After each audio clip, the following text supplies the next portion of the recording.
Buenas tardes con todos los presentes. Gracias por asistir a esta última conferencia de la jornada de la biomedicina. Para el grupo de investigación de ingeniería biomédica y la carrera de biomedicina de nuestra universidad, es un honor compartir con todos ustedes este evento de investigación y conocimiento. Para finalizar con esta jornada, nos acompaña el doctor John Calle, PhD en Ingeniería Industrial, docente de la Universidad Politécnica Salesiana, investigador del Grupo de Investigación e Ingeniería Biomédica, quien dará a conocer el tema exoesqueleto biomecatrónico para extremidades inferiores. Les recordamos una vez más que las preguntas se podrán realizar una vez terminada la exposición a través del chat que se encuentra habilitado a su mano derecha. Bienvenidos a todos. Bienvenido, John. Le cedo la palabra. Muchas gracias a todos.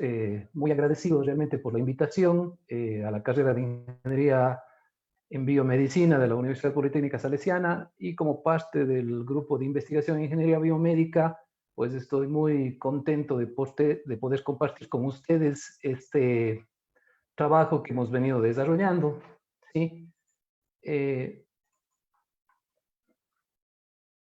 No sé si están viendo todos en pantalla. Bien, el trabajo que nosotros vamos a presentar es el desarrollo de un exoesqueleto biomecatrónico para extremidades inferiores. Aquí es importante hacer un poco de remembranza de cómo nacieron estos procesos en la universidad y cómo es que nosotros fuimos dándole fuerza para llegar al grupo de investigación a fortalecer este tipo de actividades. Cuando nosotros empezamos, pues me recuerdo hace algunos años atrás, pues las carreras que estaban integrando la universidad, entre ellas mecánica, electrónica, eléctrica, pues cada quien intentaba hacer sus trabajos por separado, ¿no? Cada quien intentaba hacer su brazo de robot, cada quien intentaba hacer un dispositivo que ayude a fortalecer algún tipo de actividad física o algo por el estilo, pero estábamos totalmente desarticulados.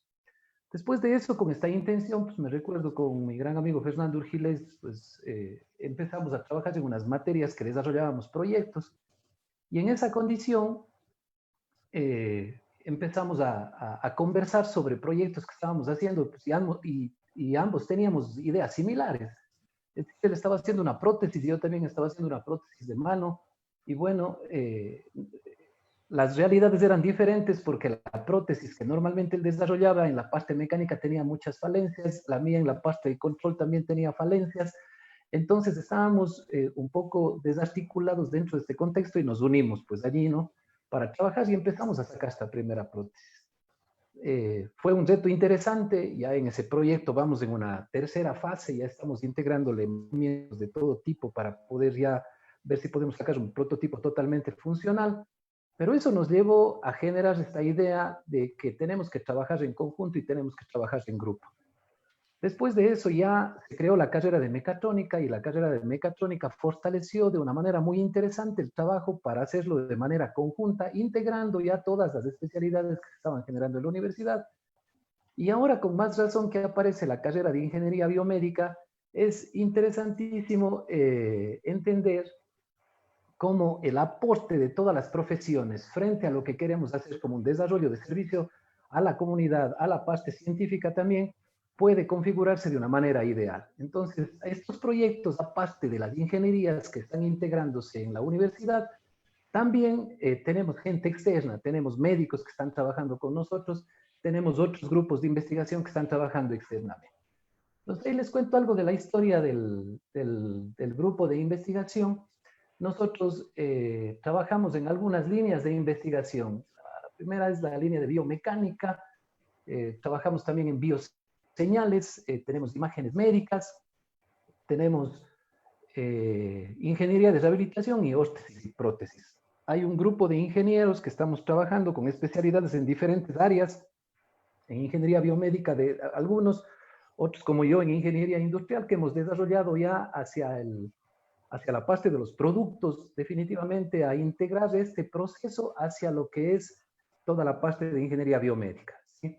Entonces tenemos algunos desarrollos, y yo estuve participando también de las charlas de los otros compañeros hay un grupo de ingenieros que estamos trabajando con especialidad que se generaron, sí, como les indicaba, estuve en las charlas anteriores y los trabajos veo que se van generando como nosotros lo estamos haciendo. Es interesante ver cómo en Brasil ellos fueron generando su laboratorio a través de los primeros trabajos, han ido integrándose, ya nos contaba Teodiano de 20 años de experiencia que ellos tenían en este proceso, eso era muy interesante.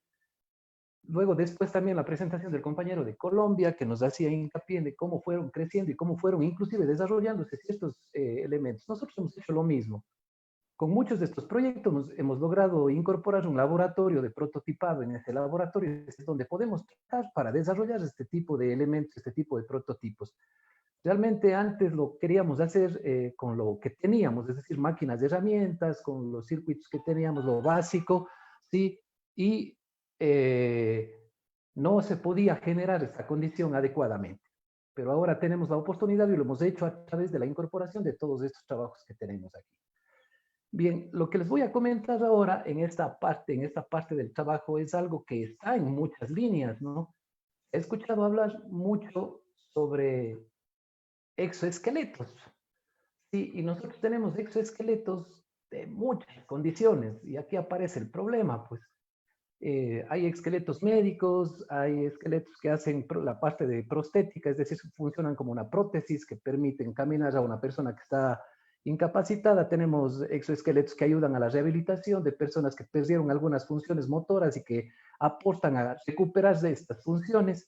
Tenemos también exoesqueletos de aumento de fuerza, en donde tenemos los exoesqueletos militares ya con fines bélicos bastante complicados, digamos así, ¿no es cierto? Y también los industriales, aquellos que ayudan a cuidar la salud de las personas, en donde necesitamos ampliar fuerza, mejorar posiciones, evitar fatiga, etc. Entonces, cuando nosotros nos planteábamos esto, decíamos, sí, resulta muy interesante ver y se hacen estudios y empezamos a hacer los primeros estudios teóricos, a hacer el análisis de ciertos componentes y a intentar ya replicar en pequeña escala exoesqueletos. Entonces nos planteamos este reto en primer lugar y decíamos, ¿por qué nosotros no hacemos y construimos un exoesqueleto y le desarrollamos a nivel de la universidad? Y especialmente nos encontramos con algunas condiciones externas. Primero, hagamos una ingeniería inversa, ¿no es cierto? Veamos qué hay. Intentábamos comprar un exoesqueleto externamente, pero resultan costosos, ¿sí? No están muy disponibles en el mercado. La tecnología es totalmente cerrada, no hay cómo hacer una modificación directa porque tendríamos que alterar todo el sistema, ¿sí? No están para las condiciones antropométricas de nuestra sociedad, ¿sí? Y también las condiciones de movilidad que se generan han sido variables. Entonces esto hizo que nosotros nos planteemos la idea de desarrollar un exoesqueleto planteando una necesidad específica.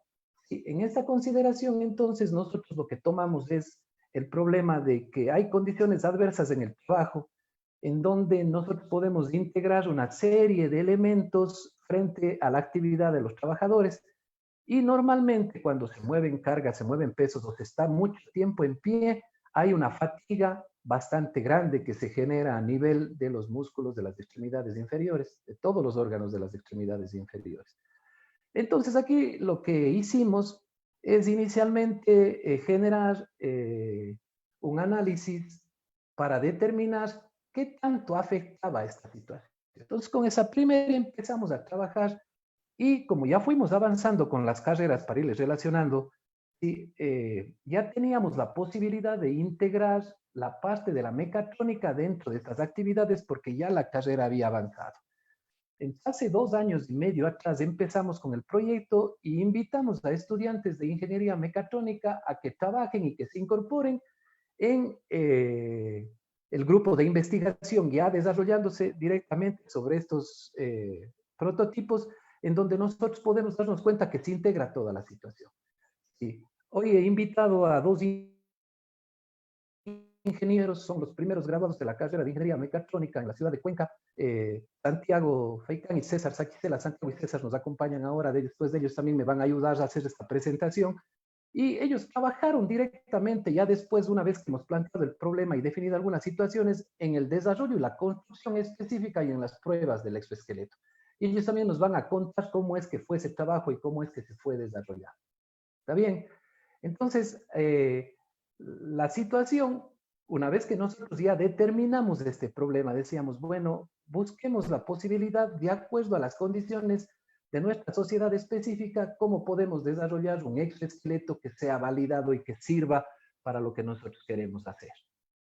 Entonces, como parte del desarrollo, vamos a presentarnos, ¿cierto?, en esto que les estamos comentando acá, cómo es que nosotros desarrollamos todo el proceso hasta conseguir ya la construcción del exoesqueleto y estamos en la fase de pruebas. Entonces, primero hicimos un análisis de la biomecánica de la marca, después hicimos el diseño mecánico como tal, lo comprobamos al diseño a través de software de ingeniería y después determinamos el diseño del sistema de control, diseñamos el controlador, ahí tuvimos algunos inconvenientes, pero de todas maneras estamos trabajando con esto. Luego se generó la construcción del prototipo, hicimos unas pruebas y obtuvimos algunos resultados y todavía nos queda largo porque esta es una primera fase. Lo que estamos haciendo aquí en este momento es una primera fase del desarrollo en donde hemos conseguido un resultado bastante interesante, bastante importante que nos va a permitir continuar trabajando en muchos otros objetivos que nos tenemos que plantear. ¿Está bien? Aquí entonces, lo primero que tenemos que analizar es la biomecánica de la marcha. Esa es la primera condición que nosotros necesitamos incorporar. Nosotros somos ingenieros y en la parte de la biomecánica no hemos tenido un acercamiento directo, así es que nos tocó directamente revisar toda esta teoría que nos permitía integrarnos hacia el conocimiento de la biomecánica. Entonces aquí lo primero que hicimos es determinar los tipos de movimiento que se presentan en las extremidades inferiores. ¿Y para qué? ¿Con qué condición? La idea es que nosotros a través del exoesqueleto, si queremos que el exoesqueleto acompañe a la marcha de una persona, necesitamos determinar cuáles son los movimientos básicos que ésta realiza y cuáles son los grados de libertad que tiene cada extremidad. De tal manera que el proceso de desarrollo haga que el dispositivo, que el exoesqueleto que nosotros vamos a construir, acompañe de una manera eficiente, es decir, que no provoque más bien daños sobre las extremidades inferiores. Entonces, lo que hicimos es determinar los ángulos de desplazamiento, los tipos de movimiento. En primer lugar, tenemos de abducción, tanto para la parte superior de la extremidad, ¿sí? También tenemos la abducción y la aducción de la parte inferior, y tenemos los sistemas de rotación que se presentan ahí. Y esos miembros tienen extensión y flexión, como podemos ver, lo hemos dividido en 3 partes fundamentales, y así hacemos el estudio, o hemos determinado el estudio de la biomecánica en el tren inferior. Entonces tenemos la cadera, que hace un movimiento de flexión y extensión. La cadera también produce abducción y aducción, si ustedes pueden ver allí, ¿sí?, los grados que se pueden mover, y finalmente la rotación que genera la cadera. Luego tenemos la parte de la rodilla, que hace flexión y extensión, y también genera rotación, y la parte del tobillo, que hace dorsiflexión, plantaflexión, abducción y aducción. Esto es importantísimo, como les indicaba. ¿Por qué? Porque nosotros, en función de estos movimientos que hemos analizado y hemos considerado al cuerpo humano como un sistema mecánico, tenemos que intentar definir un sistema que también tenga esas condiciones, o lo que ya le denominamos los grados de libertad, ¿sí? Para esa situación, entonces, lo primero que tuvimos que hacer es determinar si las condiciones que ya estaban establecidas en otros estudios eran suficientes para desarrollar nosotros, pero nos planteamos primero determinar un estudio de las condiciones de la región. Entonces aquí hicimos un estudio de antropometría, en donde definimos las características antropométricas. Se utilizó un estudio que ya estaba desarrollado, en donde se tomaron personas de sexo masculino de altura de 1,70 m, de un peso máximo de 70 kilogramos, y del lugar de residencia de Cuenca, que es en donde estamos nosotros trabajando con el grupo de investigación, y de estos se sacaron o se determinaron ya los datos antropométricos, como podemos observar en la tabla de abajo. Tenemos el contorno de cintura, ¿sí?, el contorno de cintura, tenemos el contorno de cadera, la altura de la cadera, el largo de la pierna, la altura de la rodilla, el contorno de pierna, el contorno de rodilla y el contorno de tobillo. Estos datos sacados nos permiten ya un poco definir cuáles eran las características dimensionales que va a tener nuestro exoesqueleto en función de las condiciones o de las características de la población. Luego era importante determinar cómo es que se genera la marcha. Aquí ya, a través de un profundo estudio del estado del arte, ¿sí?, de la bibliografía existente, encontramos que existen ya bases de datos en donde podemos determinar los patrones de marcha que se generan en las personas, ¿sí? Hay una base de datos denominada OpenSim en donde caracteriza ya definitivamente los ángulos que se van generando durante la marcha de una persona.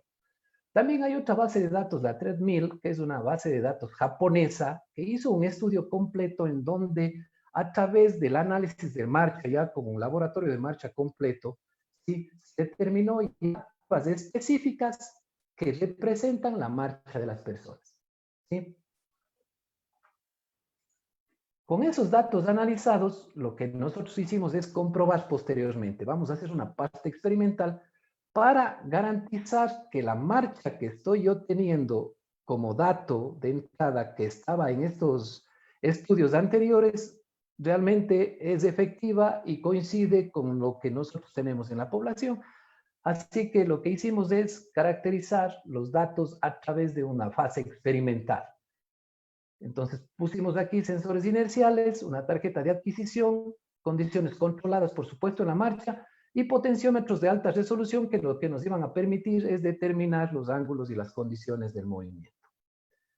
Una vez que generamos esa parte, lo que provocamos es ya obtener estas curvas. En estas curvas que ustedes pueden determinar, que ustedes pueden observar, perdón, determinamos las condiciones de movilidad que tiene la cadera, la rodilla y el tobillo, tanto para la pierna izquierda como la pierna derecha. Ustedes pueden observar en la gráfica la cadera derecha, la rodilla derecha y el tobillo derecho. Esas son las curvas de movilidad que normalmente se van a generar en función del grado de libertad que nosotros estamos considerando en cada una de esas articulaciones. Bien. Posteriormente hicimos entonces un análisis comparativo entre los patrones de marcha para determinar cuál era el porcentaje de similitud que existía entre lo que nosotros hicimos con la parte experimental y las bases de datos que estaban generadas. Con esto obtuvimos que tenemos un porcentaje de similitud bastante alto, como ustedes pueden observar aquí en la tabla. Sí, el experimental versus la base de datos, el 91.97, el experimental versus el OpenSim, el 100%, en la cadera, en la rodilla, de igual manera 95-83, 99-86, y en el tobillo, en la parte experimental versus la base de datos, tenemos un dato bastante bajo, digamos, en coincidencia, en porcentaje de similitud. Este se da debido a que nosotros utilizamos una cámara para tomar el movimiento, pero esta no generó en función de las interferencias externas que se tienen un buen patrón y una buena toma de datos. Pero de todas maneras estábamos bastante acertados hasta ese proceso. Posterior a eso, lo que hicimos ya es diseñar un mecanismo que lo que genera, ese mecanismo lo que genera es replicar los movimientos que habíamos definido anteriormente en el análisis biomédico de la persona, de la marcha. Lo que definimos entonces es utilizar un mecanismo con eslabonamientos o barras articuladas en donde vamos a tener un grado de libertad en la cadera, un grado de libertad en la rodilla, 2 grados de libertad en el tobillo, pero en la cadera le hemos incorporado algo adicional porque la marcha entendida como tal tiene un desplazamiento de centro de masa del cuerpo de la persona, lo que obliga a que los movimientos de rotación que vimos anteriormente, tanto en la rodilla y en la cadera, tengan que ser compensados de alguna manera. Y el sistema, para desarrollarlo en esta parte, en las rodillas, es bastante complejo. Así que hemos utilizado unas juntas esféricas y unas rótulas en la parte superior que permiten que la articulación un poco pueda cambiar de posición. Una vez que ya tenemos esta parte definida, ¿no es cierto? Lo que hicimos ya es darle forma posteriormente al sistema ya con los elementos mecánicos incorporados y con los motores, los reductores y el sistema del control controlador que posteriormente vamos a ver. Entonces, ustedes pueden ver el primer elemento que tenemos a la izquierda, lo que representa es el mecanismo con eslabonamientos y después ya cómo quedó el dispositivo diseñado para posteriormente posibilitar su construcción. ¿Sí? Entonces, aquí en la parte cinemática desarrollamos un análisis y para esto nos servimos de los softwares de ingeniería. En este caso utilizamos el software Adams, que es un software validado de altas prestaciones que nos permite hacer un análisis cinético y cinemático de los elementos que podemos generarle como un sistema de articulaciones.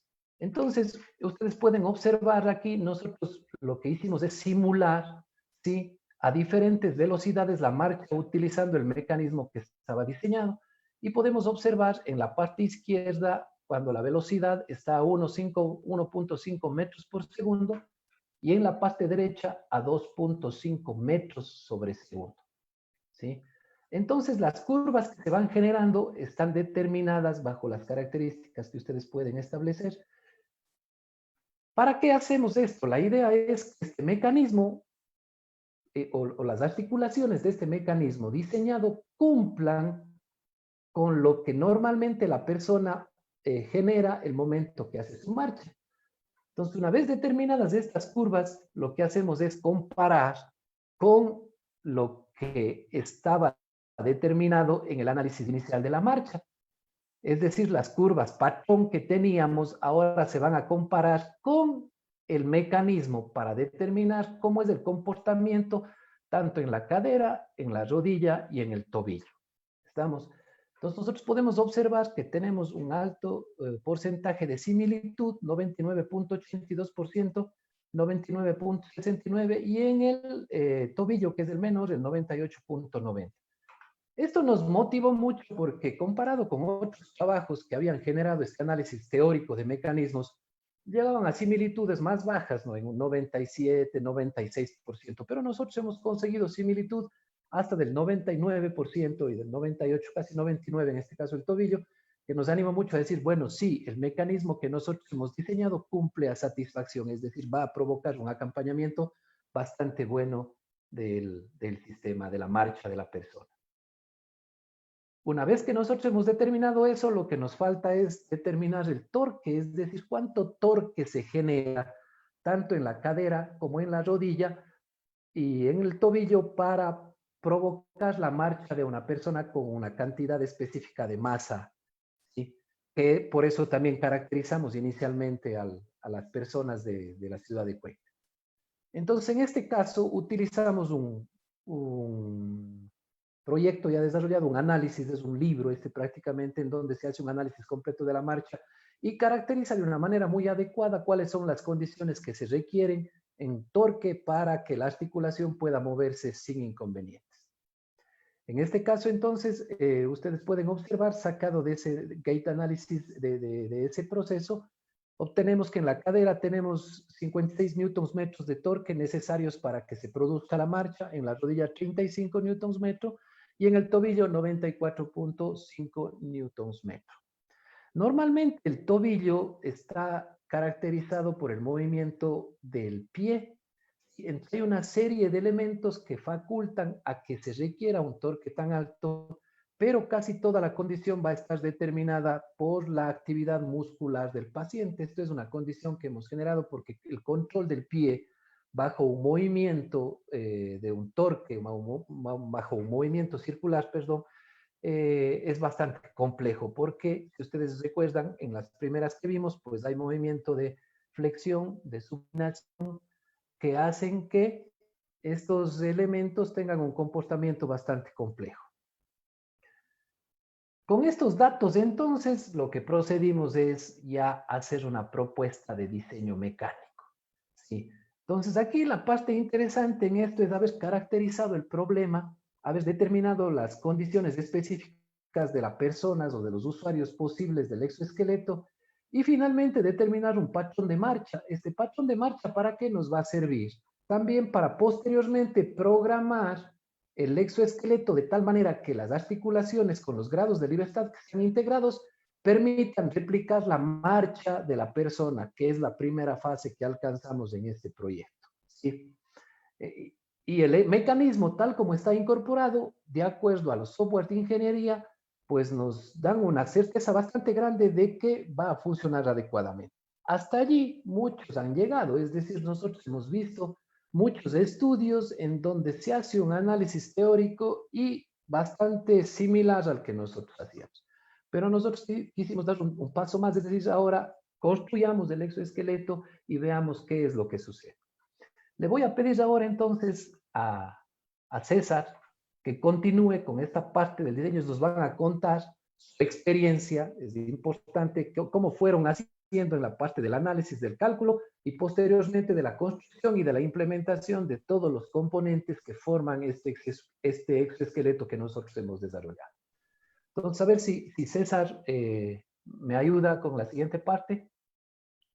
Sí, buenas tardes con todos los presentes. ¿Se puede apreciar bien la pantalla? Sí. Bueno, entonces, continuando un poco con la explicación que ya hizo el ingeniero John, vamos a dar un resumen muy breve de lo que es la parte del diseño mecánico. Entonces, tenemos que, al tener una caracterización de las principales condiciones biomecánicas, se inicia pues con el proceso de diseño mecánico del sistema, teniendo como premisa acompañar el movimiento durante el ciclo de marcha sin suponer ningún impedimento al movimiento, cumpliendo con niveles de ergonomía, funcionalidad y también estética que son requeridos. Para el dimensionamiento se tiene como base ya las dimensiones de los motores, reductores y potenciómetros, puesto que esto va a representar un limitante bastante grande en la etapa de diseño, ya que tenemos que referirnos a las medidas que ya disponemos.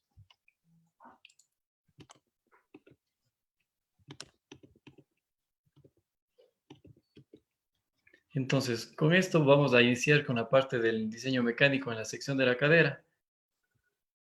El conjunto de la cadera, como podemos observar en las figuras que tenemos en pantalla, está compuesto por 3 secciones.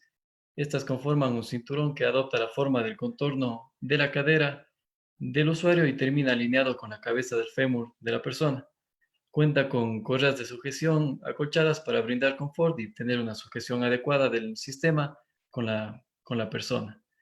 La articulación de la cadera está encargada de permitir la movilidad de la pierna en el plano sagital, frontal y horizontal.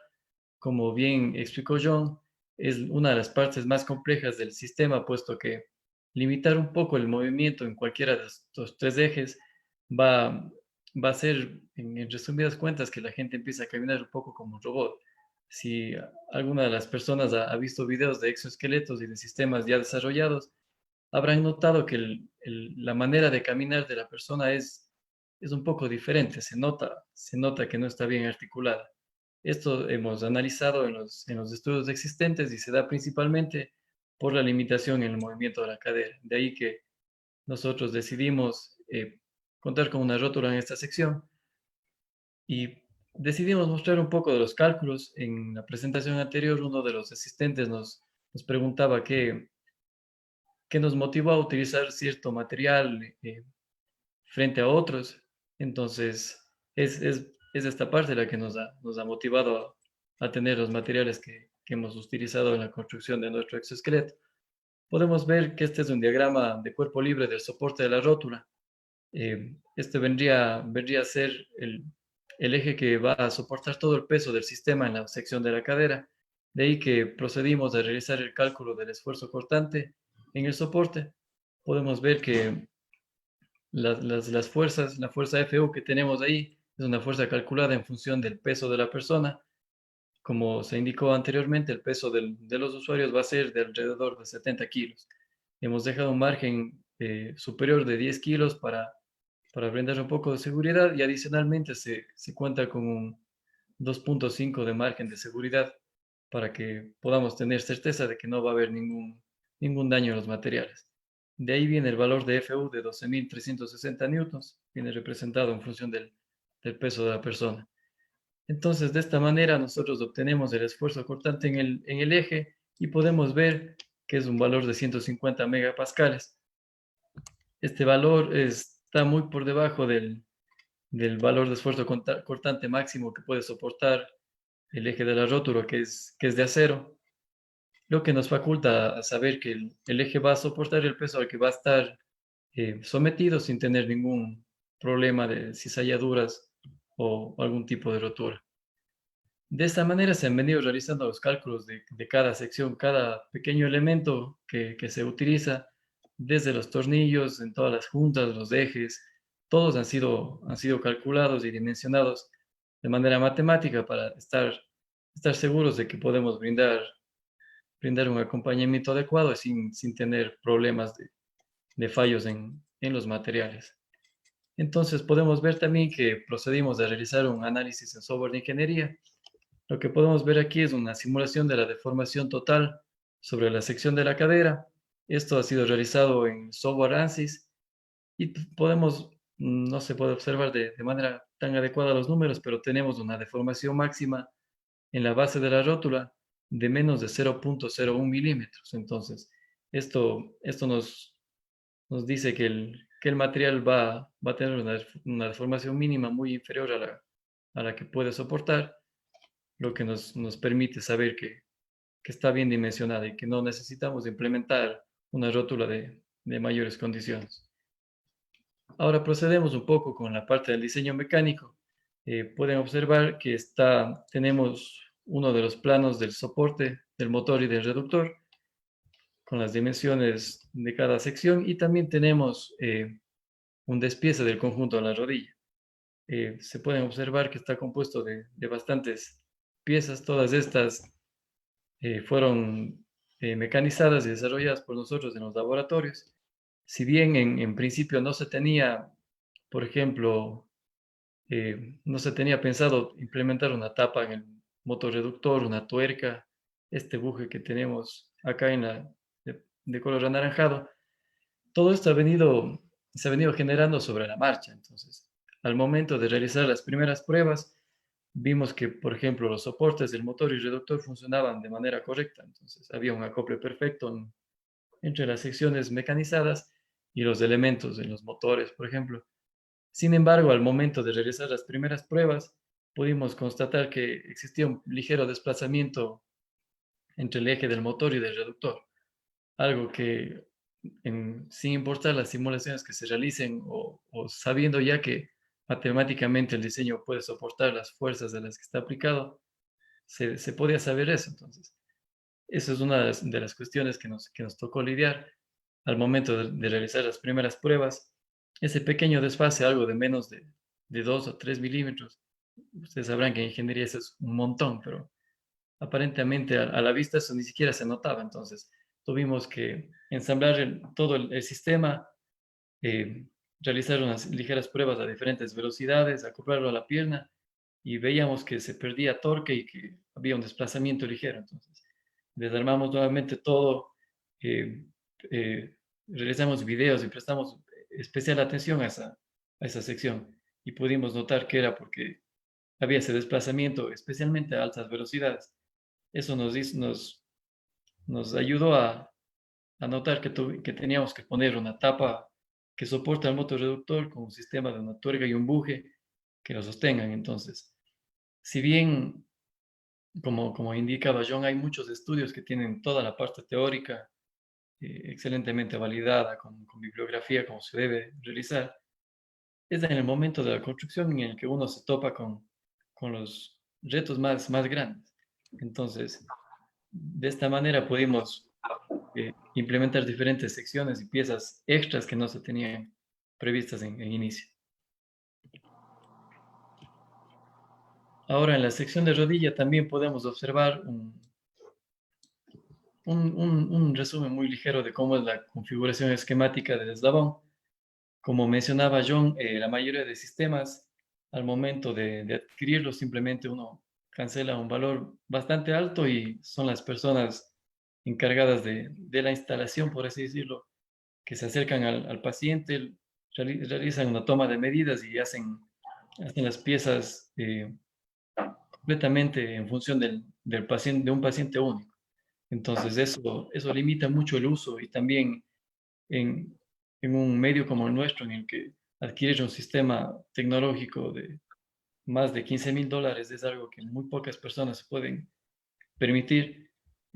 hemos decidido tener también una parte de acoplamiento para al momento de ya poder realizar pruebas con personas, que esto sea de un acoplamiento mucho más rápido y sin tener esos tiempos que ameritan mucho más dinero al momento de la construcción y de la implementación.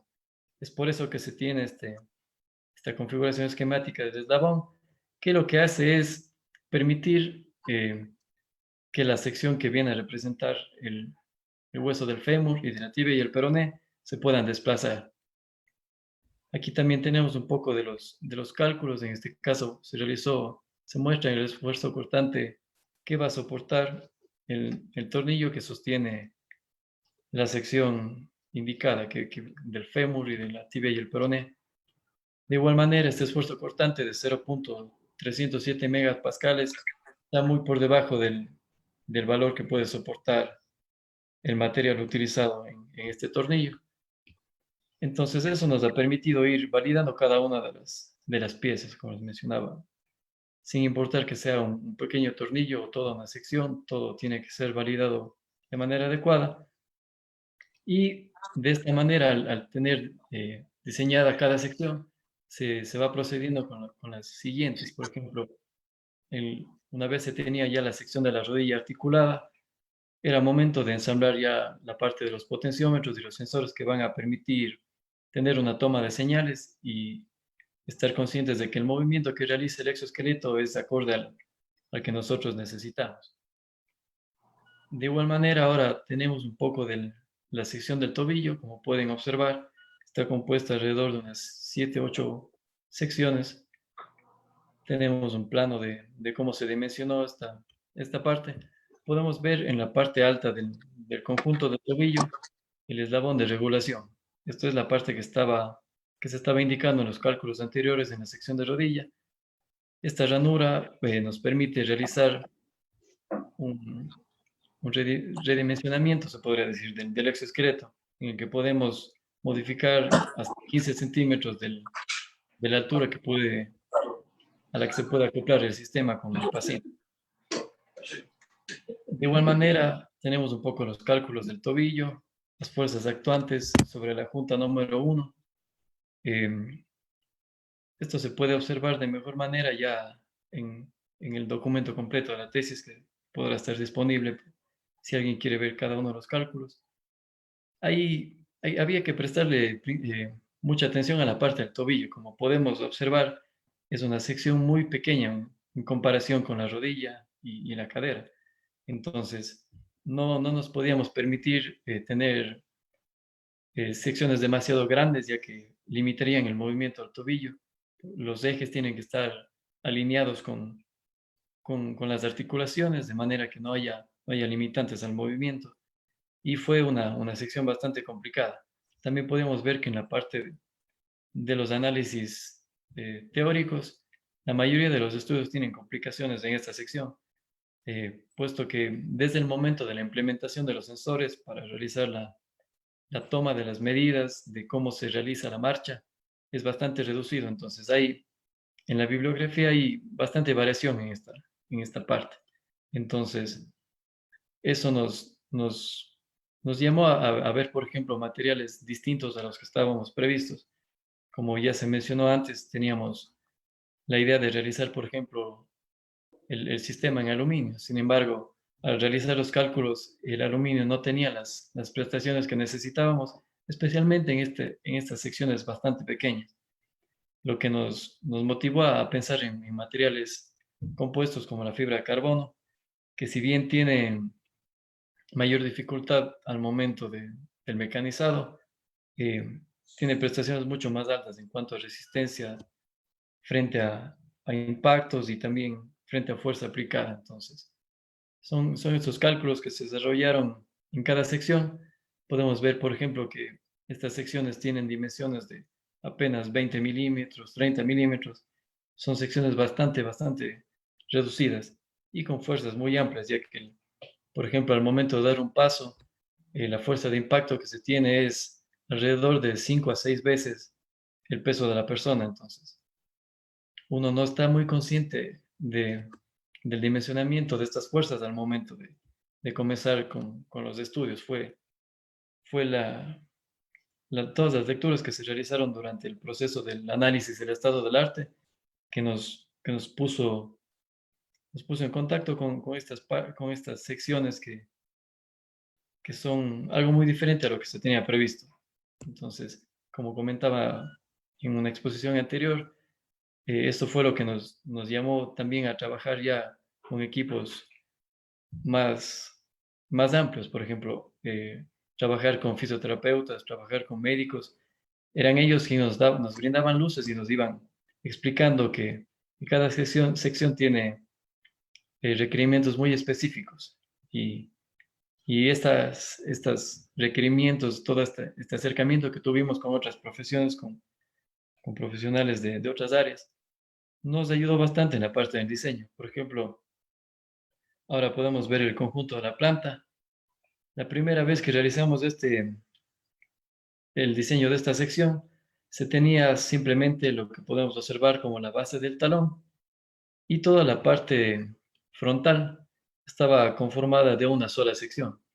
Entonces, al momento de realizar las simulaciones, no se podía observar de manera muy clara si estaba realizando un acompañamiento adecuado a la marcha. Entonces, ahí ocupamos bastante los laboratorios. Entonces, por ejemplo, realizamos cortes láser y realizamos la parte de la planta en madera completamente por cuestiones de tiempo y también de costos. Entonces, en cuestión de media hora teníamos ya la planta diseñada en madera y nos la colocamos, empezamos a caminar y notamos que faltaba articular el movimiento, especialmente en una sección por detrás del metatarso en los dedos del pie.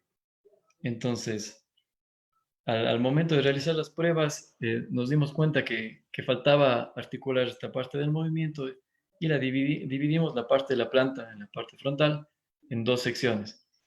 Sin embargo, al realizar las pruebas notamos que si bien el acompañamiento era mucho más adecuado, existía una pequeña limitación. Entonces, eh, recurrimos otra vez un poco a libros de medicina, fisioterapia, y notamos que teníamos que articular nuevamente el movimiento en lo que se puede observar en la gráfica como sección intermedia. Entonces, cada una de estas secciones se fue diseñando, validando de manera matemática y al momento de las pruebas se fue modificando de manera muy amplia.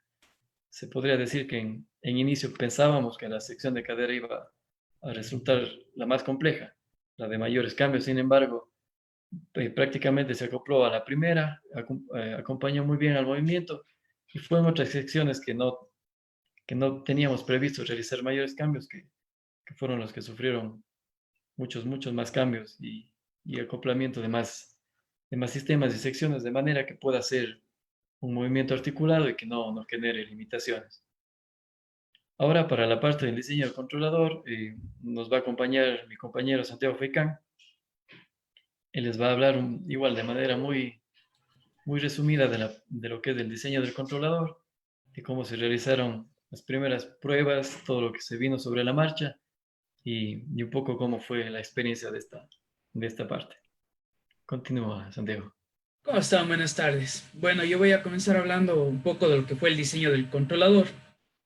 En primer lugar, para el diseño del controlador partimos de un estudio, un estado del arte acerca del desarrollo de controladores para exoesqueletos y prótesis asistidas, el cual nos dio la guía para poder desarrollar de manera correcta y sistemática el controlador para ser implementado en nuestro exoesqueleto. En este estudio, el controlador se divide en 3 etapas. La primera etapa, que es un control específico del dispositivo, en el cual simplemente vamos a realizar un control mediante un controlador PID de los actuadores. Eso quiere decir, en esta etapa nos centramos directamente a los actuadores y no al sistema como tal. En la segunda etapa, en la etapa de cambio de estado, ya incluimos de una manera más eficiente lo que es la parte del dispositivo, nuestro exoesqueleto, y realizamos el acompañamiento mediante sensores externos. En este caso, la señal de referencia que vamos a utilizar en el cambio de estado va a venir de una fuente externa. En este caso, utilizamos potenciómetros de la misma manera en la que tomamos los datos para validar el ciclo de marcha para realizar el movimiento del exoesqueleto. Y la parte final que está en desarrollo es la etapa de percepción y actuación, que es la etapa de mejoramiento del sistema de control que se tiene del exoesqueleto, y al mismo tiempo que el exoesqueleto perciba las señales que realiza la persona para generar la activación de los actuadores. En el diseño del controlador, iniciamos el análisis matemático mediante el algoritmo de David-Hattenberg. Como pueden apreciar en pantalla, tenemos la tabla de parámetros de este algoritmo, en el cual matemáticamente validando obtenemos las relaciones de la cadena cinemática. En este caso presentamos solo de la pierna derecha. Simulando y obteniendo los datos, veíamos que prácticamente el sistema iba a funcionar. Pero el momento que realizamos, incluimos ya el controlador dentro de nuestro sistema, el sistema nunca se llegó a estabilizar. Había una parte en la cual el sistema se mantenía moviéndose 5 grados. Eso de ahí nos indicaba que el sistema de control no iba a ser el adecuado, por lo cual realizamos un ajuste utilizando el algoritmo de Ziegler-Nichols.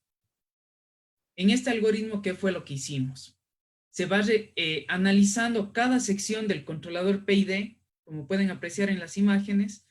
Primero se realizó un análisis del control, de la parte proporcional del controlador. Luego de eso, realizamos un análisis de la parte derivativa, con lo cual obtuvimos que nuestro sistema de control se iba validando.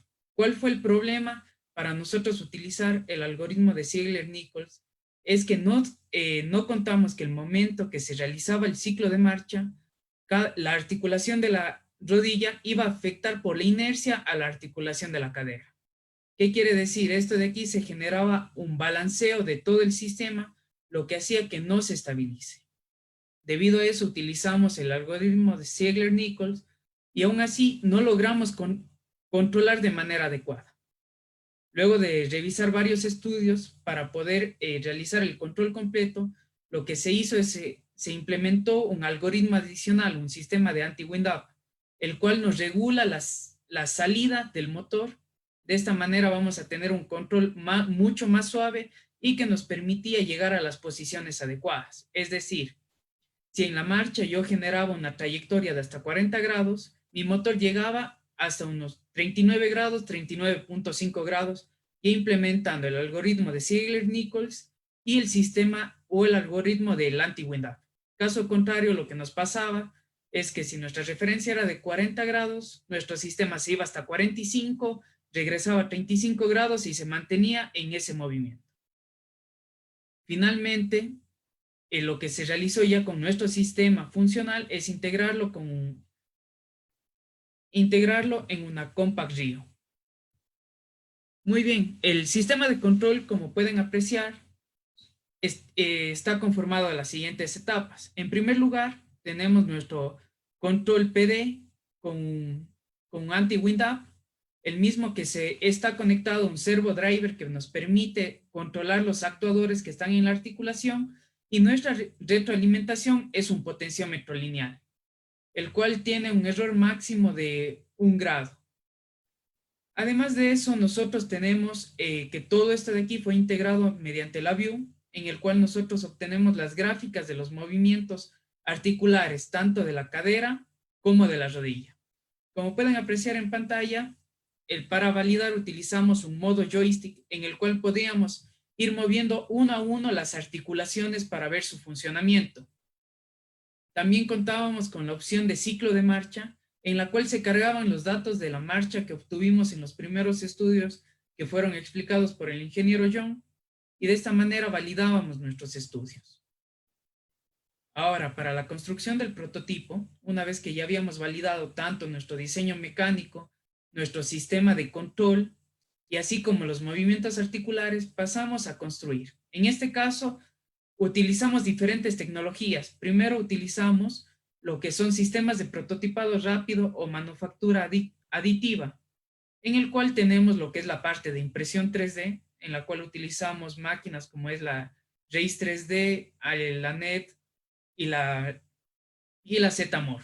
Además de eso, utilizamos otra herramienta súper importante que nos facilitó bastante el trabajo, en especial para la parte de la cadera y la parte de la planta, que es corte láser, en el cual íbamos cortando cada uno de los sistemas y íbamos verificando su funcionamiento. Prácticamente construir todas estas piezas en impresión o en manufactura convencional nos podía llegar a tomar hasta un día. Mientras tanto que en corte láser nos tomaba alrededor de 10 minutos, unos 5 minutos ensamblarlo y podíamos verificar su funcionamiento en la parte cinemática. En este caso, casi todo el exoesqueleto se encuentra construido mediante PLA en impresión 3D. Como pueden apreciar en la parte lateral derecha, tenemos la tabla con todas las piezas que fueron construidas en impresión 3D.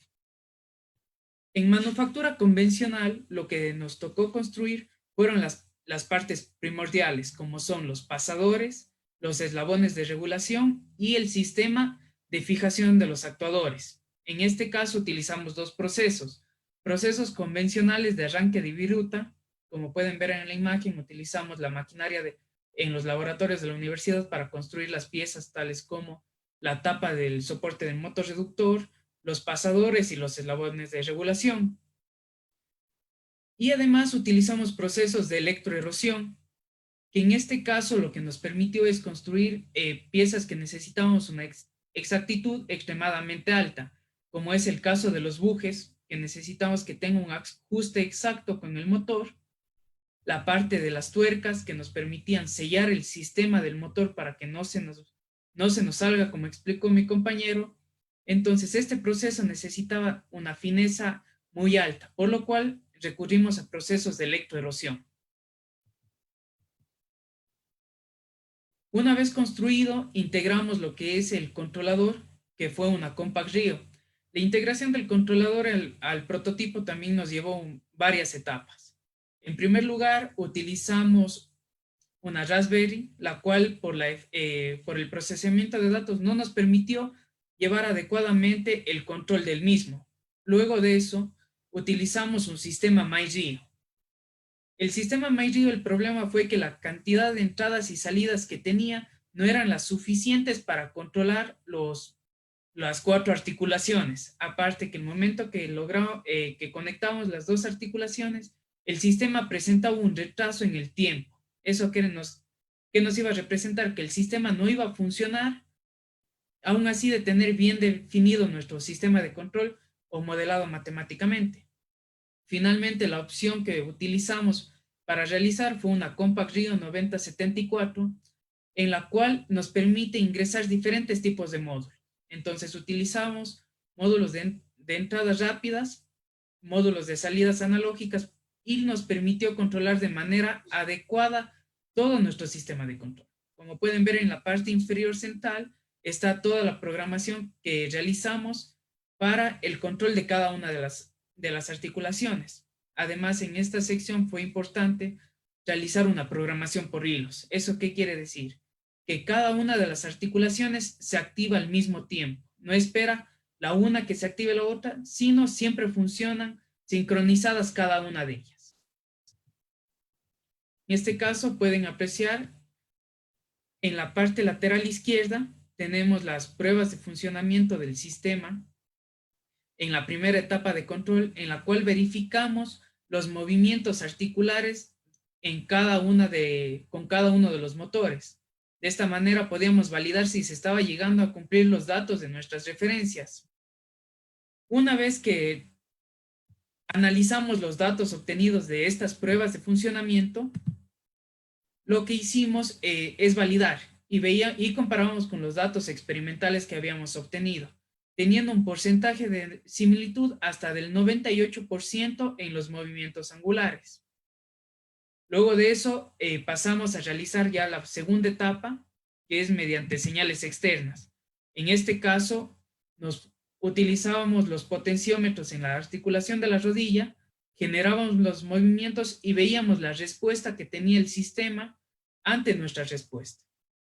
Con lo cual nos damos cuenta que el sistema tenía un retraso de 0.5 segundos.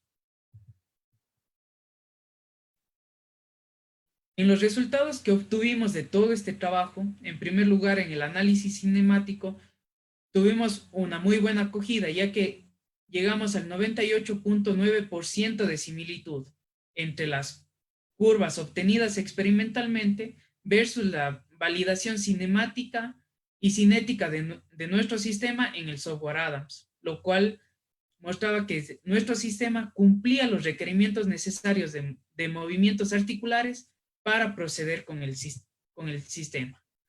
En el diseño que obtuvimos en la cadera, dotamos de 6 grados de libertad al incluir una rótula, aparte de la asistencia en el plano sagital. En la rodilla obtenemos 1 grado de libertad y en el caso del tobillo obtenemos 2 grados de libertad. Finalmente estamos hablando de un exoesqueleto ergonómico, antropométrico a las medidas de nuestra ciudad y que presenta un plus que tiene una regulación de 14 centímetros, que sería 7 centímetros paralelo al hueso del fémur y 7 centímetros paralelo a los huesos de la tibia y el peroneo, lo que nos permite ajustar a las distintas medidas que podemos tener en nuestra localidad. En la construcción tuvimos unos muy buenos resultados, ya que verificamos matemáticamente y mediante software computacionales, como es el caso de ANSYS, que nuestro sistema iba a aguantar los esfuerzos necesarios para las pruebas de funcionamiento. En el mismo, todo el exoesqueleto llegó a tener un peso de 20 libras, una altura de 90 centímetros en la longitud de la pierna con una regulación de 14 centímetros y un ancho de 50 centímetros. El peso comparados con otros estudios o exoesqueletos comerciales está en la misma posición. Exoesqueletos llegan a pesar de las mismas características, pueden llegar a pesar hasta unas 24 libras. Entonces el peso también es una parte importante del mismo sistema. Finalmente, todo el sistema está construido en PLA, en aluminio, las partes de regulación, en bronce, el sistema de sujeción de los motores, y en el caso de los pasadores del tobillo, que son los que aguantan un mayor esfuerzo, están construidos mediante acero DF2. En el controlador, como pueden observar en la parte inferior izquierda, tenemos la imagen del ciclo de marcha. En este caso es el ciclo de marcha generado por nuestro exoesqueleto versus el valor experimental, en el cual nos pudimos notar que tenía un error de 1 grado y un retraso de 0.5 segundos. En conclusión, el sistema no se puede implementar todavía en una persona sana, ya que lo que estaríamos haciendo es dañar su ciclo de marcha. Pero para una persona parapléjica se puede ya utilizar este sistema, ya que la persona no mueve por completo sus extremidades, es decir, el exoesqueleto va a guiar los movimientos de cada una de estas extremidades. En conclusión, en la parte de controlador, tenemos que afinar aún mucho más, eliminar el retraso hasta tener un retraso de milisegundos y el error reducirle prácticamente hasta la mitad. Ahora continúa nuevamente el ingeniero John Calle. Bien, gracias Santiago. Como ustedes pueden observar, realmente, ¿sí me están escuchando? ¿Sí, no? Sí, enciende la cámara también. Como nosotros podemos observar, hay mucho por hacer realmente. Les hemos intentado contar rápidamente un trabajo de 2 años y medio, pero realmente necesitamos todavía hacer la última validación y esto, por lo complicado que fue la pandemia, pues nos alcanzó en la última etapa. Tuvimos que hacer las pruebas con la Compact Rio, que era el controlador, estaba todavía fuera, no está colocado, y tuvimos que comprar una nueva hasta que hagan la importación, pues nos quedamos ya fuera de laboratorio con esta situación que tenemos ahora por la pandemia. Pero de todas maneras, el reto ahora es ya colocar el controlador como está y probarle bajo los ajustes que indicó Santiago. Realmente todavía no hemos conseguido un exoesqueleto que haga asistencia porque realmente no cumple a satisfacción. Y esta es la parte de control la que nos puede dar la alternativa para regular este problema. Entonces, en trabajos futuros hay mucho por hacer, realmente hay mucho por hacer. Yo veía exposición del compañero de Colombia, y él decía, claro, nosotros tenemos un exoesqueleto trabajado ya durante 10 años. Ese trabajo de 10 años les ha permitido a ellos ya alcanzar un parámetro muy grande de desarrollo muy eficiente. Aparte de que considerar que el trabajo que nosotros estamos haciendo con el grupo de investigación, en este caso, está apoyado, como ven ustedes, por estudiantes de pregrado. Y realmente el trabajo que han hecho a nivel de pregrado tiene un alcance muy grande. Porque si ustedes recuerdan tanto el día lunes que hacían la referencia Teodiano con los procesos que hacen en Brasil, posteriormente en Colombia, luego en El Salvador, todos estos procesos se están haciendo en coordinación con programas de doctorado y de maestría. Realmente nosotros esperamos en muy corto tiempo alcanzar esta situación, pero lo que hemos hecho ahora para ir solventando estas situaciones es hacer relación con otras instituciones externas al país que ya tienen este tipo de condiciones. En este caso, por ejemplo, en lo que es el control, necesitamos integrar un control de nivel medio que permita mejorar las prestaciones del sistema implementando por separado controles de fuerza, torque, intensidad, sensores IMU con giroscopio. En este caso vamos a trabajar, esto se vuelve complejo a nivel de pregrado, pero lo que hemos conseguido, y bueno, también se quedó parado por la pandemia, es trabajar con compañeros del Instituto Nacional Politécnico de Toulouse, de Francia, de contacto de Fernando Urgiles, el doctor Urgiles sacó su doctorado allá y pues conseguimos esta relación. Ellos debían haber estado ahora en el mes de junio aquí en el país trabajando conjuntamente con nosotros, pero lastimosamente se detuvo. ¿Sí? Y en lo que se refiere también, el otro trabajo futuro es utilizar materiales alternativos para disminuir el peso y mejorar la resistencia mecánica. En este caso se consideran aleaciones ligeras en base de aluminio, magnesio y titanio y materiales compuestos como fibra de carbono.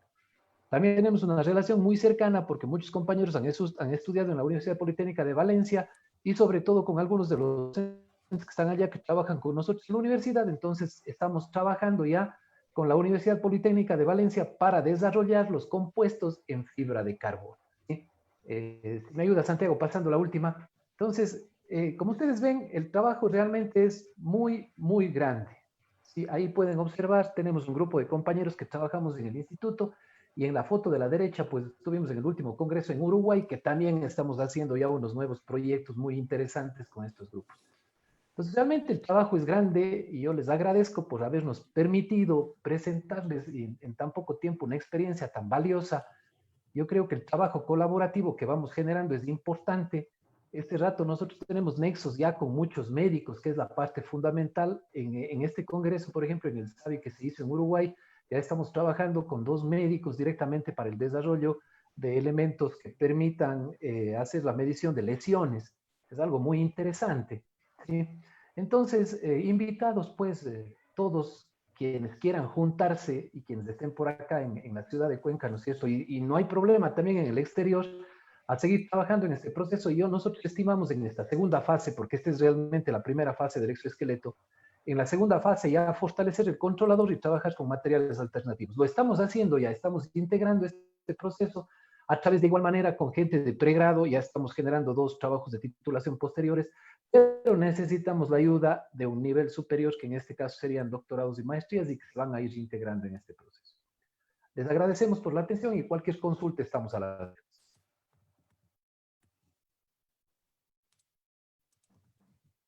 Gracias John, Santiago y César por su gran intervención. En este momento iniciamos con la ronda de preguntas.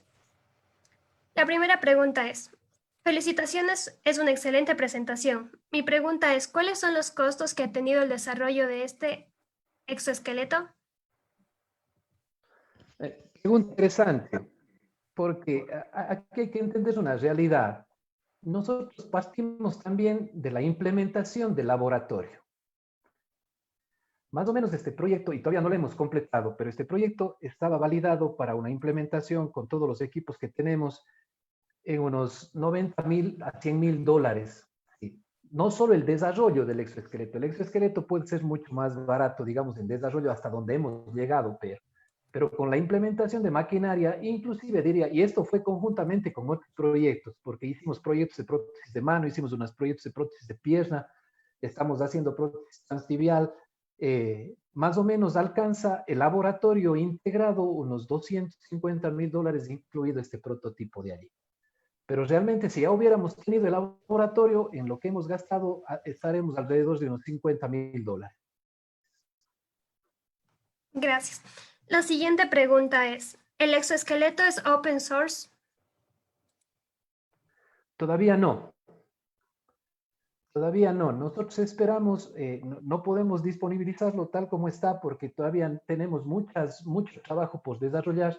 Esperamos nosotros en la siguiente fase ya tener un controlador eficiente y provocar o disminuir el peso, y con eso ya, una vez que hayamos probado, porque esta es la parte fundamental, nosotros necesitamos integrar en la actividad de una persona, y ya cuando hayamos probado podríamos compartir y hacerlo abierto, no habría ningún inconveniente. Y esa es también una de las características del proyecto, pero todavía no. Listo. La siguiente pregunta es, en trabajos futuros se menciona integrar un control de nivel medio. ¿A qué hace referencia? Santiago, ¿quiere contestar usted o yo mismo? Bueno, en esta parte un poco hace referencia a lo que es predicción del movimiento. No simplemente pensar, por ejemplo, en la implementación de sensores de presión en la planta o potenciómetros, sensores DIMO en cada articulación, sino realizar una toma de señales a nivel, por ejemplo, de la espina, de manera no invasiva, claro está.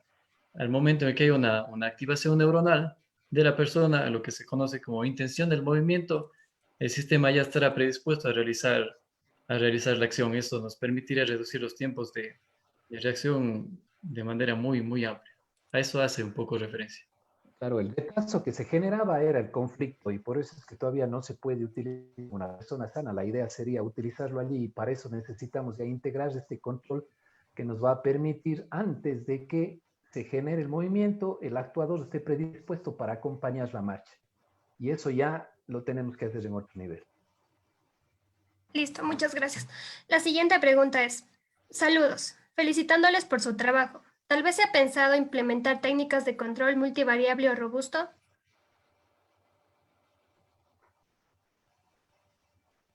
Sí, o sea, la siguiente fase incorpora una gama de posibilidades, y yo entiendo que también a través de lo que nosotros estamos haciendo se generará una especie de laboratorio en donde a través de proyectos, ya sean de pregrado o también de posgrado, porque la idea de la universidad es generar también posgrados en este nivel, podamos ir haciendo o probando varias posibilidades que permitan integrar todo este alcance a nivel de control, a nivel de la parte mecánica, que permitan obtener un producto eficiente.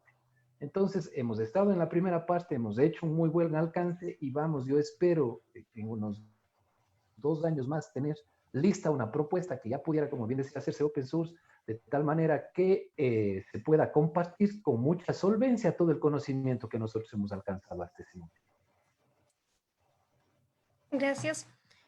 La siguiente pregunta es, felicitaciones, buena presentación. ¿Cuál es el tiempo aproximado para la investigación sobre un proyecto como este? Perdón, no escuché. ¿Se cortó? ¿Cuál es el tiempo aproximado para la investigación sobre un proyecto como este? El tiempo aproximado, este proyecto en desarrollo específico, porque fue la parte del planteamiento hasta probar todo, 2 años. Más o menos 2 años y medio con toda la planificación del proyecto, en toda la parte de planteamiento del proyecto como tal. Después ustedes entienden que hay todo un protocolo para aprobar, finalmente se tienen que disponibilizar los recursos, y eso hizo que después nosotros en 2 años prácticamente disponibilizado todo eso, alcancemos hasta el nivel que tenemos. Muchas gracias. La siguiente pregunta es, ¿el exoesqueleto ya fue probado en un paciente con alguna patología? No, todavía no. Santiago, ¿me ayuda dejando de compartir la pantalla? No. La idea es que el exoesqueleto como tal está en fase de pruebas. En la siguiente etapa, nosotros queríamos hacer las primeras pruebas al final con una persona directamente para saber cuál es la condición que se genera en el momento de la marcha, pero por las situaciones de la pandemia no lo pudimos hacer, no hemos podido tener acceso al laboratorio durante estos 3 meses, así es que esperamos más bien que nosotros en un tiempo, en el menor que sea posible, podamos tener acceso nuevamente a todos los ambientes de la universidad y podamos continuar con el proyecto, ¿no? Pero realmente todavía no. Y la idea no es inicialmente trabajar como un paciente. La idea es acompañar la marcha como una persona saludable. Después de eso, en este caso, que sería un exoesqueleto de asistencia, se podrá pensar en la parte posterior. Son desarrollos que están planificados. Hay mucho todavía por hacer. Gracias. La siguiente pregunta es, muy excelente presentación. ¿Cómo sería la forma de participar con ustedes si soy un estudiante extranjero ortésico-protésico? Fácil, yo creo que se contactan, al final estuvo la página web y mi correo electrónico. Ustedes se ponen en contacto y pues conversamos para ver en qué podemos hacer. Encantados de colaborar con cualquier otro centro de investigación, otro grupo de investigación, una universidad a nivel tanto del Ecuador como también de otros países. Eso fortalecería mucho más bien el ámbito de trabajo. Yo creo que en este ámbito de la investigación tenemos mucho por hacer y hay que colaborar. Y como digo, estamos integrados con muchas universidades externas al país y esto nos da una esperanza grande de alcanzar en el menor tiempo posible nivelar este tipo de procesos. Si ustedes nos damos cuenta, yo de las charlas que fuimos viendo ahora, me doy cuenta que sí estamos un poco atrás de Brasil, de Colombia. Queremos igualarnos pronto. ¿Y cuál es la idea de igualarnos pronto? Es que trabajemos conjuntamente y ya lo estamos haciendo. Yo espero que el recorrido de 20 años que contaba Teodiano en la primera presentación, pues nosotros lo hagamos en menos tiempo, ¿no? Y logremos alcanzar esos objetivos y logremos trabajar conjuntamente para sacar muchos proyectos que a través de las carreras que nosotros tenemos en la universidad se vayan fortaleciendo. Listo, muchas gracias. La siguiente pregunta es, ¿cómo funciona el nivel de carga para el uso del exoesqueleto? La carga está fundamentada de acuerdo al peso del paciente, es decir, tanto el torque en los actuadores como la resistencia de todos los elementos mecánicos están configurados para que pueda inclusive soportar hasta 3 veces más el peso regular. Entonces, esto implica que una vez que el exoesqueleto entra en funcionamiento, las cargas que están aplicadas sobre el mismo van a estar garantizadas que todos los elementos soporten, pero esta es una parte interesante, por eso mismo queremos trabajar en otros materiales. Aunque nosotros en el modelamiento matemático hicimos análisis con ANSYS y utilizamos PLA en el proceso de impresión 3D, nos dimos cuenta que al impacto realmente no funciona como aparece teóricamente y el material puede volverse crítico. Por eso es que en la siguiente fase ya estamos trabajando para utilizar en vez de PLA fibra de carbono. Entonces esto garantizará que todo el elemento de carga esté realmente garantizado. Por ahí va el asunto. Gracias. Por cuestiones de tiempo contestaremos una pregunta más y las preguntas pendientes serán respondidas internamente por el correo electrónico. La siguiente pregunta es, gran trabajo, felicitaciones. En un trabajo futuro, ¿se podría adaptar el exoesqueleto para personas que no necesariamente miden unos 70? Como lo mencionó el ingeniero John Calle, ¿y qué modificaciones se requerirían? Bueno, la parte antropométrica estaba fundamentada en personas de 1,70 m, pero este rato, de acuerdo a esas mismas condiciones, porque tenemos mucha variabilidad en tamaño, digamos, aquí a nivel de Latinoamérica mismo. Entonces, el exoesqueleto permite una calibración de 14 centímetros, pero si necesitamos nosotros utilizar en dimensiones más pequeñas, digamos así, tranquilamente podemos ajustar, en este caso, los elementos que nosotros estamos utilizando, las articulaciones, a las dimensiones de un paciente. La parte fundamental aquí son los actuadores que están tanto en la rodilla como en la cadera y los 2 grados de libertad que se presentan en el tobillo. Es decir, se puede modificar con mucha facilidad esta parte para que se ajuste a las prestaciones de diferentes tamaños. Muchas gracias, ingeniero, por su participación. Y por resolver las dudas de los participantes. Cedo la palabra al doctor Juan Pablo Salgado, vicerrector de investigación de la Universidad Politécnica Salesiana del Ecuador, quien dará unas palabras de agradecimiento. Adelante, doctor. Muchísimas gracias y un saludo fuertísimo a todos. Yo, mientras escuchaba la conferencia, me acordaba de uno de nuestros queridos profesores de hace muchos años de la universidad, Valeriano Gavinelli, nuestro querido Gavicho, que en paz descanse. Y me preguntaba qué pensaría él al ver todo el desarrollo que estamos haciendo en la universidad y el desarrollo de todos sus pupilos, como se llamarían así como le acaban de ver al John, que fue uno de ellos también, ¿no? Y yo creo que estaría contentísimo.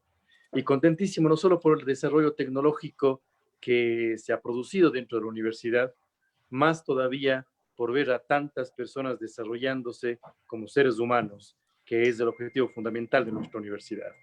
Yo quiero agradecerles a ustedes por este seminario, por este ciclo de seminarios en toda esta semana, ¿no? Han sido interesantísimos, todos con una gran concurrencia, ¿no? Y que le abren a la universidad también las puertas o las perspectivas a que, quién sabe, en el futuro podamos abrir nuevas carreras.